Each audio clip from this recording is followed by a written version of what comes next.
তো নমস্কার বন্ধুরা, আজকে যে আমি কাহিনীটা বলবো খুব রহস্যময় আর রোমাঞ্চকর একটা কাহিনী। কাহিনীটা হলো রাজবাড়িকে নিয়ে। এই রাজবাড়ি এক ইংরেজদের আমলে নীল চাষ হতো। সেই রাজাদের এক একটা পরিবার পুরো ধ্বংসের পথে নেমে এসেছিল। তো সেই একটা কাহিনী, খুব সুন্দর কাহিনী। তো এই কাহিনীটা যে আমাকে পাঠিয়েছে সে হচ্ছে অমিতাভ। আর খুব সুন্দর একটা কাহিনী, আর ওর মামার ছেলের সাথে একটা ঘটে যাওয়া কাহিনী। তো তার কথা মতো, তার কথার মতে আমি এই কাহিনীটা প্রবচন করছি আপনাদের কাছে। যদি ভালো লাগে অবশ্যই আমার চ্যানেলটা একটা সাবস্ক্রাইব করবেন, একটা লাইক করবেন আর শেয়ার করবেন। আর সত্য ঘটনা শোনার জন্য অবশ্যই আমার চ্যানেলে আসুন আর পুরো ভিডিও শুনুন। তাতে ভালো লাগলে অবশ্যই একটা লাইক করে যাবেন আর কমেন্টে জানাবেন কেমন লাগলো। তো নমস্কার। তো আজকে আমি শুরু করছি নতুন সাগর কুঠির রহস্য। তো এই সাগর কুঠিটা হলো আমাদেরই একটা প্রত্যন্ত ছোট গ্রামের একটা মামার বাড়ির পাশে। তো এই যে গ্রামটি, আমি একটা বর্ণনা দিয়ে দিই। এই গ্রামের পাশে একটি রাজবাড়ি ছিল, যেটা রাজবাড়ি এখন সেটা 10 থেকে 15 ফুট গভীরে চলে গেছে। আর নামার জন্য সিঁড়ি করা আছে। তার উপর একটা সুন্দর বটগাছ হয়ে রয়েছে। তো বটগাছটা যে আছে না, কমসে কম 100 থেকে 200 সাল পুরনো বটগাছ। আর বটগাছের যে শিকড়গুলো চারিদিক মিলিয়ে আছে। আর যে সাগর কুটিটা রয়েছে, ওই সাগর কুটিটা হলো মাটি থেকে 10 ফুট গভীরে। তো মামার ছেলের কথা মতো আমি কাহিনীটা বলছি। তো ওরা একদিন ওই ফুটবল গ্রাউন্ডে বসে আড্ডা মারে। তো ওরা খুব অনেক দিন ধরে 4 জন ওরা বন্ধু ছিল। ওই 4 জন বন্ধু মিলে অনেক দিন থেকে, ওরা থেকে ওদের বন্ধু একসাথে রয়েছে। তো বন্ধুগুলোর আমি বর্ণনা দিই। একজনের নাম হলো, মামার ছেলেটার নাম হলো সৌরভ। আর আরেকজনের ছিল নাম সৌম্যদীপ। আরেকজনের নাম ছিল সুমন। আরেকজনের নাম ছিল শুভদীপ। তো এই 4 জন বন্ধু খুব বোকাটে ছেলে। আর বোকাটে ছেলে কেন বললাম, তো এরা কি করতো, রাত বিকেলবেলা খেলার পরেই ওই মাঠের মধ্যে আড্ডা বসাতো। মানে মদ, বিড়ি, সিগারেট যেটা ওদের পছন্দ, সবাই বোকাটে ছেলেরা যেটা খায় সেই বোকাটে ছেলের মতো ওরা ওখানে মদ্যপান করতো। আমার ছেলে যে সৌরভ, যে মামার ছেলে রয়েছে, সে একদিন হঠাৎ বসে বসে ওরা কি করছে, 4 জন মিলে আলোচনা করছে যে এই সাগর পাশেই সাগর কুঠি রয়েছে। চল দেখিন, আমরা 4 জনে মিলে দেখে নিচে যে যে কী আছে ওর মধ্যে। তো আমার দাদু তো বলেছিল ওখানে যে ওখানে কিছু রহস্যজনক খাজানা লুকিয়ে আছে। তো কেউ আজ পর্যন্ত যেতে পারেনি। আগে নাকি কেউ গিয়েছিল, তো কেউ যেতে পারেনি। নাকি সামনে যেতেই তাকে সাপে কামড়ে একজনকে মারা যায়, আর একজন যে ভিতরে একটু যাওয়ার পথে তাকে অজ্ঞান হয়ে ওখানেই পড়ে যায়। সে না মারা গেলেও সে বেঁচে থাকে। তো আমরা একদিন দেখিন সবাই মিলে, 4 জন মিলে আমরা যেয়ে দেখি। তো আমরা একটু সবাই গুনিন ফুনিনের কাছে যেয়ে কিছু কবজ বানিয়ে তো আমরা ওখানকে যাব। তো সেই হিসাবে ওরা নেশা ভাঙ করার পরে 4 জন মিলে ওরা আলোচনা করে যে একদিন খুব ছুটির মাধ্যম দিন আমরা তো উচ্চ মাধ্যমিক পরীক্ষাটা হয়ে যাক। তো উচ্চ মাধ্যমিক পরীক্ষাটা দেওয়ার পর আমরা ওই নিচে যেয়ে দেখব যে কী ওর মধ্যে আছে আর কী খাজানা পাওয়া যায়। আর যদি খাজানা পাওয়া যায়, আমাদের মনের সব ইচ্ছা পূরণগুলো সব পূরণ হয়ে যাবে। আর সৌরভ তখন বলে আমার একটা কেটিএম বাইকের শখ। আর শুভদীপ বলে আমারও একটা বিশাল পালসার বাইকের শখ। আর আরও 2 জন যেটা বলে ওরা সব গাড়ির শখ। তো বলে ঠিক আছে তাহলে ঘরও করবো, তো দেখি একদিন যাব। তো ওর দাদুর যে ভাষায়, ও দাদু ওকে বলেছিল যে ওই সব জায়গায় কোনো দিন যাবে না। কিন্তু ওরা কোনো বাধাই শুনেনি, কোনো কথাই শুনেনি। ওরা কী করেছে, উচ্চ মাধ্যমিক কিছুদিন দেওয়ার পরে, পরীক্ষা শেষ হয়ে যাওয়ার পরে ওরা নেশা ভাঙ করে, ওরা 4 জনের রাত তখন বাজে 12টা। তো ওদের বাড়িতে বলে যায় যে মেলায় যাচ্ছি। মেলায় যাওয়ার নাম করে ওরা 4 জন গুনিনের কাছ থেকে কিছু কবজ এনে, ভয় যাতে না লাগে সেই জন্য ওরা গিয়েছিল। তখন ওরা একটা দিন ঠিক করে ওরা 4 জন মিলে যায়। আর সেখানে যে কিছু ওই কবজ ধারণ করার পর ওরা প্রথমে 4 জন শুরু করে যে আমরা কে আগে যাব। তখন সৌরভ, আমার মামার ছেলে, যখন বলে যে আমি আগে যাই, আর শুভদীপ বলে না আমি আগে যাই, তখন শুভদীপ বলে ঠিক আছে আমি আগে যাচ্ছি। তখন সৌরভ বলে ঠিক আছে তুই আগে যা তাহলে। তখন একটা মশালের মতো কিছু কাপড়ে ওরা কেরোসিন তেল লাগিয়ে ওরা ভিতরে ঢুকতে থাকে। তো যখনই ওই ভিতরে ঢুকতে থাকে, ওই যে বটগাছের শিকড়গুলো উপর থেকে নেমে আসছিল, ওরা 5-6টা সিঁড়ির ধাপ নামার পরেই ওই সিঁড়ি থেকে হঠাৎ করতে বটগাছের শিকড়গুলো ঝবড়াস করে নেমে যায়। তো চারিদিকটা পুরো একদম ঘিরে ফেলে চারিদিকটা বটগাছের শিকড় দিয়ে। তো তখন ও ঢুকতে পারেনি। তখন বলে সৌরভ, সৌরভ, এই বটগাছের শিকগুলো সরা, শিকগুলো সরা। তখন ওরা 4 জন বন্ধু মিলে ওই বটগাছের শিকড়গুলোকে সরিয়ে ও ঢুকতে থাকে। তখন হালকা করে যখন শুভদীপ যখন ঢুকে পড়ে, তখন সৌরভ আর ওরা যে ছিল সৌম্যদীপারে, ওরা আস্তে আস্তে ঢোকে। তো তখন হালকা ওদের কাছে আভাস চলে আসছে যে কিছু তো একটা প্রবলেম আছে এখানে। তো ওরা বুঝতে পারেনি তখন। তো হালকা করে যখন আরও দুটো ধাপ নামে সিঁড়ি, তখন দেখে একটা ছোট্ট দরজা। তো দরজাকে যখনই সামনে গেছে, ওই দরজার সামনে দুটো সাপ, দুটো সাপ চারিদিক দুদিক পুরো হয়ে পুরো যে ঘেরিটা রয়েছে আমাদের দরজার যে বালাটা থাকে আগেকার যুগে, ওই বালার মধ্যে জড়িয়ে রয়েছে। তো ওই দরজাটা তো খুলতে হবে। ওই দরজাটা তখন শুভদীপ কী বলে যে, এক কাজ কর, ওই যে গুণীন মহাশয় আমার দিকে কবচটা দিয়েছিল, ওই কবচটা ধরা, ওই কবচটা কাচকে নিয়ে যা। তখন দেখা যায় কি হয়। আর ওদের চারজনের হাতে চারটে, ওরা তো পুরো নেশাভাং মদ্যপ অবস্থায় রয়েছে, কিন্তু ওরা বুঝতে পারেনি। তো তখন ওই যে শুভদীপ তখন প্রথমে ছিল, ও ওই কবচটাকে সামনে নিয়ে যায়, সামনে নিয়ে যায়, তখন সাপগুলোকে আর দেখা যায়নি। তো যখনই সাপগুলোকে দেখা যায়নি, তখন তো দরজাটা সৌম্যদীপ ছুটে এসে আগে দরজাটা খুলে ফেলে। কেন? সৌম্যদীপ পেছনে ছিল। সৌম্যদীপ ভাবছে যে এই দরজাটা খুললেই হয়তো আমরা কিছু পাবো। তো সৌম্যদীপের একটা বিশাল লোভনীয় জিনিস ছিল, কিন্তু ওখানে যে গেছে লোভনীয় জিনিসটা না করা চলবে না, কেননা ওখানে লোভ করা চলবে না। সেই জিনিসটা সৌম্যদীপ বুঝতে পারেনি। তখন শুভদীপকে ঠেলে ফেলে দিয়ে দরজাটা খুলতে গেছে। দরজাটা যা খুলতে গেছে, সৌম্যদীপ ওখানেই হোঁচট খেয়ে পড়ে যায়। তো দরজা তো খুলেই নি, পড়ে যাওয়ার সাথে সাথেই ওখানে অজ্ঞান হয়ে যায়। তখন ওরা কি করে, সঙ্গে সঙ্গে ওকে চাগিয়ে নিয়ে পালিয়ে আসে, বাইরকে বেরিয়ে চলে আসে। তো বেরিয়ে ওর জ্ঞান ফেরায়। তখন বাজবে মিনিমাম 12 থেকে 1টার মধ্যে। ওরা আকাশের চাঁদ যখন দেখে বুঝতে পারে, তো এরকম আভাস পেয়েছে। তখন ওর জ্ঞান আসে। তখন মিনিমাম 1 থেকে 1:30 বাজে। তখন ওকে বলে, তুই কি আর যাবি? তখন ও বলে, না আমি তো যাবোই, ওর মধ্যে কিছু তো আছে, আমি যাব, ওখানে প্রচুর খাজানা আমরা পেয়ে যাব। তো সেই হিসাবে ওরা আবার সেখানে আগুন জ্বেলে ওই কুটিরের মধ্যে ঢুকতে থাকে, ওই সাগর কুটির মধ্যে। তো ওই সাগর কুটিটা যখনই আবার 5-6টা ধাপ সিঁড়ি নামতে থাকে, ওই বটগাছ তো তখন আর শিকড়গুলো আর নামেনি, তখন ওরা নামতে থাকে, দরজার সামনে যায়। তো দরজাটা আস্তে আস্তে সৌরভ, আমার মামার ছেলে, ওই সৌরভ মামার ছেলে, ওই দরজাটা খুলতে থাকে। তো যখন খুলতে থাকে, তো সামনে কী হয়, একটা পুকুর, সামনে ছোট্ট একটা পুকুর ডোবার মতো হয়ে আছে। তো ওরা ভাবছে ওই ডোবাটাকে আমি পার করে যাব কীভাবে? তো ওখানে তো শুধু তো আর সাপের রাজত্ব নয়, ওটা মাটি থেকে 10 থেকে 15 ফুট নিচেই সাগরকুঠিটা রয়েছে, তার উপরে একটা বটগাছ রয়েছে। তো ওই জলটা হতেই পারে স্বাভাবিক। তো জল যখন সামনে আসে, দেখতে পায় একটা ছোট্ট ডোবা।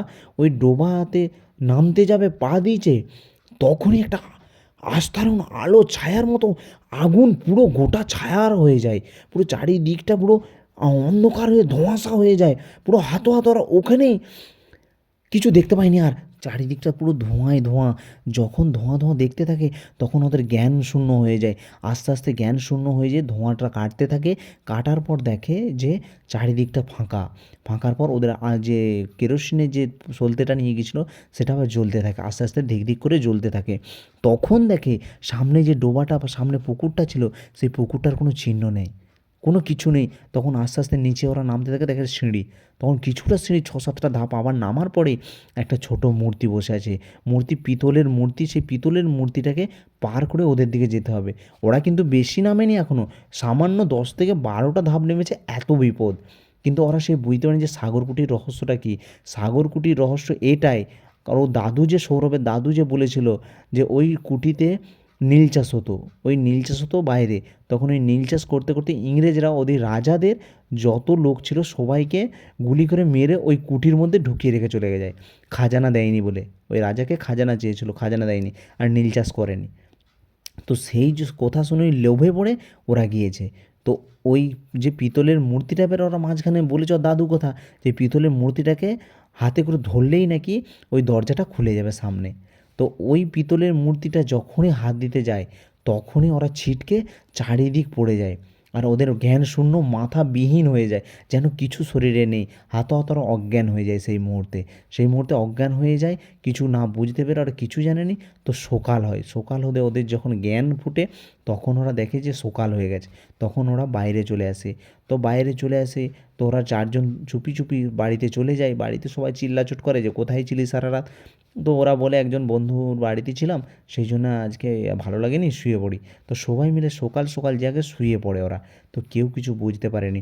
তো হেনকালে সেই যে সৌম্যদীপ ছিল, সৌম্যদীপের বৈকাল থেকে খুব জ্বর আসতে শুরু করে, খুব জ্বর, একদম ধুম জ্বর। তো কেননা ওই যে জ্বরটা আছে, কেন কারণ আছে, সৌম্যদীপ যে ওই পিতলের মূর্তিটা হাত দিয়েছিল, ওই পিতলের মূর্তির মধ্যে ওই রাজাদের যে আত্মা বিদেহীগুলো ছিল ওই পিতলের মূর্তির মধ্যে ওদের বন্দি করে ওই রেখে গিয়েছিল একটা গুণিন। তো ওই বিদেহী যে ওই সৌম্যদীপের শরীরে প্রবেশ করে। তো সৌম্যদীপের শরীরে বৈকাল থেকে যখন জ্বর আসে তখন ওই সৌম্যদীপ একটা কথাই বলতে থাকে, আমি ওই পয়সা ওই খাজানা কিচ্ছু কাউকে নিতে দেবো না, আমার জিনিস আমার থাকবে। মা বাবা জানে যে এই হয়তো ভম বকছে বা জ্বর আসার কারণে এরকম কথা বলছে, তো তাকে আর কিছু বলেনি সেই মুহূর্তটায়। তো সেই মুহূর্তটা না বলে তো ওদেরকে সবাইকে জিজ্ঞেস করে, ওরা যে চারজন বন্ধু থাকে, চারজন বন্ধুতে না ওদেরকে জিজ্ঞেস করে যে হ্যাঁ তোরা কোথায় গিয়েছিলি, তো সৌম্যদীপ কেন এরকম কথা বলছে, তোর জ্বরও এসছে, জ্বর কমেনি কিছুতেই, যত দিন যায় তত জ্বর কমছেই নি, ডাক্তার দেখাচ্ছি, ওষুধ খাচ্ছে, কিছু মনেই হয়নি। তো সেই কারণে তখন যে শুভদীপ ছিল, তখন শুভদীপ বলে, দা কাকু আমাদের একটা ভুল হয়ে গেছে। তো সৌরভের কথা শুনে আমরা বড় একটা ভুল করে ফেলেছি। বলছে কেন? বলছে না না কাকু, আমরা খুব চেষ্টা করেছিলাম যে আমরা খেলাধুলা করে ওখান থেকে চলে আসব। তো সৌরভ তখন বলে যে চ না, ওই সাগর কুঠি আছে যে সামনে, ওই সাগর কুঠিতে যেয়ে আমরা খাজানা আনবো। আমাদের একটা গাড়ির প্রচুর শখ, আমাদের সবার দামি দামি গাড়ির। তো সেই কারণে আমরা গিয়েছিলাম ওর মধ্যে। তো বলছে কী বলিস রে? বলছে হ্যাঁ কাকু আমাদের ভুল হয়েছে, তো আমরা গিয়েছিলাম, আমাদের একটা কিছু তো করো, নাহলে সৌম্যদীপকে তো বাঁচানো যাবে নি। বলছি কী বলছিস তোরা এসব? বলছে হ্যাঁ। বলছি কে তোদেরকে নিয়ে গিয়েছিলো? বলছে না সৌরভ আমাদেরকে নিয়ে গিয়েছিলো। তো সৌরভ যেয়ে সেখানে আমরা এক ধরনের ধোঁয়াশা কী দেখতে পাই, সেই পিতলের মূর্তিটাতে সৌম্যদীপ হাত দিয়ে দেয়, সেই কারণে মনে হয় সৌম্যদীপের এরকম হয়েছে। বলছি কী বলিস তুই? তখন ওরা কী করে, চারজন মিলে সৌম্যদীপের বাড়িতে যায়, মানে তিনজন মিলে সৌম্যদীপের বাড়িতে যায়। তখন সৌম্যদীপ যখনই সামনে ওদের কাছকে গেছে, সৌম্যদীপের কাছকে, তখন সৌম্যদীপ বলে ওঠে, তোরা আসবি নি এখানকে, তোরা লোভে পড়ে আমার কাছকে এসেছিলি, তোরা কোনোদিন জানিস নিস যে আমি কেন কতদিন ধরে ওখানে বন্দি হয়ে বিদেয়ী হয়ে রয়েছি, তোরা কোনোদিন ভাবিনিস আমার কষ্ট, কোনোদিন ভাবিনিস, তোরা লোভে পড়ে শুধু আমার কাছকে এসেছিস ওই খাজানা নিতে, খাজানার লোভে তোদেরকে এসেছিস, তোরা এখানকে কাজকে আসবি না, তোদেরকে আমি মেরে দেবো, আর কাজকে এলেই তোদের দিকে আমি ছাড়বো নি কোনো দিন। তো সেই কারণে ওরা হাতোহাত ওখান থেকে ছুটে পালিয়ে যায়। তখন সৌম্যদীপকে এর বাবা বলে কিছু তো একটা রহস্য লুকিয়ে আছে ওই সাগরকুঠির মধ্যে। তখন একটা পাশে যে গ্রামে একটা গুণিন তান্ত্রিক আছে, তো ওর বাড়িতে যায়। তো ওর বাড়িতে যেতেই ওই তান্ত্রিক তো একটু ছোটোখাটো হলেও কিছুটা জানে। তখন ও বুঝতে পারে এর মধ্যে যে বিদেহী রয়েছে, এই বিদেহী খুব খুব খতরনাক আর খুব ভয়ানক। কারণ 100 সাল থেকে 200 সাল পুরনো এই বিদেহী খুব কষ্টে রয়েছে। কেননা ওই রাজকুটির রহস্য, ওই রাজ্যে কুটির রহস্যটা রয়েছে নয়, খুব পুরনো, ওদেরকে খুব জ্বালাতনভাবে ওদেরকে মারা হয়েছে। সেই কারণে ওর শরীরে প্রবেশ করেছে, তার জন্য ওর জ্বর কমছে নি। তুমি এক কাজ করো, আমি তাকে তারাপীঠে একটা গুণিন রয়েছে তান্ত্রিক, তার নাম আমি বলছি না, তার বাড়ি আরামবাগে। তো আমি তার কাছকে যাও, তার কাছকে যেয়ে তাকে জিজ্ঞেস করো যে খুব কঠিনভাবে আমার ছেলে রয়েছে, তো তুমি এই আমার ছেলেটাকে বাঁচাও। তো এই ছেলের তখন ওরা বাবা মা ওর যে সৌম্যদীপকে নিয়ে ওরা ওই আরামবাগের ছোট্ট ওই প্রত্যন্ত গ্রাম, তখন ওই গরুর গাড়ি করে ওই গুণিন তান্ত্রিকের কাছে যায়। ওই তান্ত্রিক তখন যেতেই বলে, একে বড় বিদেহী এর শরীরে প্রবেশ করেছে, আর একে ছাড়বে নি।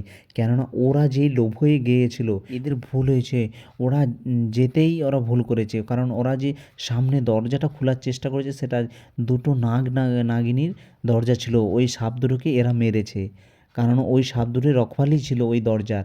কেননা ওই যে রাজা যে ওকে বিদেহী করে রেখেছিল, তো ওই সাপ দুটো আটকে রাখতো সবসময়, মানে পাহারাদার ছিল ওদের আর কি। তো ওরা একটা কোনো গুণিনের কাছ থেকে তাবিজ নিয়ে ওই দুটো সাপকে মেরে ফেলেছে। তো তার জন্য আরও ওই রাজার বিদেহী তো খুব রেগে আছে। রাজার সঙ্গে যে রয়েছে কমসে কম 15 জন, কেন ওর শরীরে রয়েছে 3 থেকে 4 জন, রাজার ছেলেও আছে, রাজার মেয়েও আছে, আবার রাজার মেয়ের ছেলে আছে একটা। তো ওর শরীরে খুব খতরনাকভাবে ওরা বসবাস করতে চাইছে। তো একে খুব কষ্ট একটা যজ্ঞ করা অবশ্যই দরকার, নেই তো খুব শোচনীয় অবস্থা হয়ে যেতে পারে এই সৌম্যদীপের। তখন ওরা একটা ওই তান্ত্রিক তারাপীঠে গিয়ে ওই খুব সুন্দরভাবে যজ্ঞ প্রতিস্থাপন করে।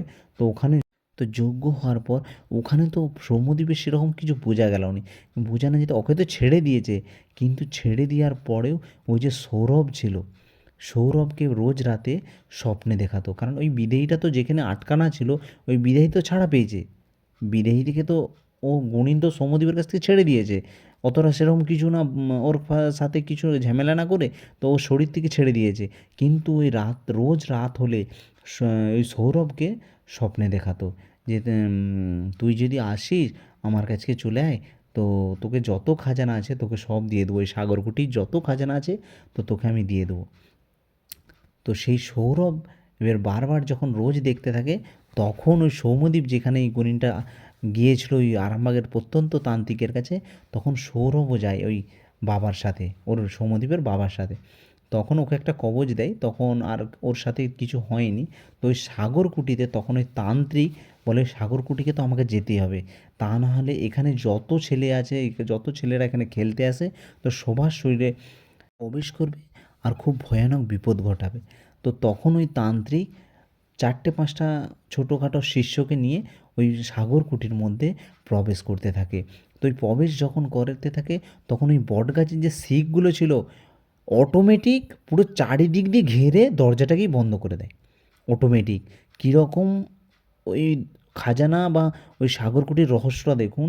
ওই যে মানে বটগাছের শিকগুলো আগে আটকানো হয়ে গিয়েছিলো, সেই শিক আবারও সেই পুরো শিক হয়ে পুরো মাটি হয়ে পুরো দরজায় বুঝে যায়। তখন ওই গুণিন তখন তান্ত্রিক ভাবে যে এর রাস্তা একটাই, এই দরজাকে পুরোকে পুরো আটকে দেওয়া, তা না হলে আনেওয়ালা দিন যে আসবে খুব বিপদের মধ্যে সবাই পড়বে। কারণ সবাই চেষ্টা করবে এখানকে যাওয়ার, আর সবাই বিপদ। একমাত্র যে রাজার বিদেহী ছিল সে তো বাইরে বেরিয়ে গেছে, তখন তাকে একটাই কাজ করতে হবে যে এই বিদেহীটাকে ভিতরে এনে এই রাস্তা পুরো বুঝিয়ে দেওয়া দরকার। তখন ওই তান্ত্রিক ওই দরজার সামনেই বসে যজ্ঞ করে, যজ্ঞ একটা প্রতিস্থাপন করে, সেখানেই যজ্ঞ করতে থাকে। ওই যজ্ঞ ওই রাজার যে বিদেহী ছিল আর 3জন ওর ছেলে মেয়ে, মেয়ের ছেলে ছিল, ওই বিদেহীগুলোকে সবাইকে মন্ত্রের দ্বারায় নিয়ে একটা জোঁকের মধ্যে ভিতরে ঢুকিয়ে, তো ওই জোঁক দিয়ে ওই পুকুর যে সামনে ডোবাটা ছিল দরজার সামনে, তো ফিকে দেয়। ওই দরজার সামনে যা ফিকে দিয়েছে ওই ডোবার মধ্যে ডুবিতে হাতত যে দরজাটা ছিল, হাতত আটকে যায় ওই দরজা। দরজা আটকে যাওয়ার পরেই হাতত ওই ওই সামনে যে বটগাছের যে শিকগুলো যে আটকানো ছিল, ওখানেও হাতত জালির মতো ঘেরা হয়ে যায়। তখন সৌরভের ওখানেই দেখে অবাক হয়ে যায় যে সত্যি ভিতরে এমন কিছু জিনিস আছে যে আজ পর্যন্ত রহস্যজনকভাবে রয়েছে, আর রহস্যভাবে দুর্গম রাস্তা হয়ে রয়েছে। আর এখন সেটা 2025 সালে যে কাহিনিটা আমাকে লিখেছে, সেটা সৌরভ যে আবার গিয়েছিল ওখানে পাশাপাশি খেলতে, তো এখনও যায় সবাই।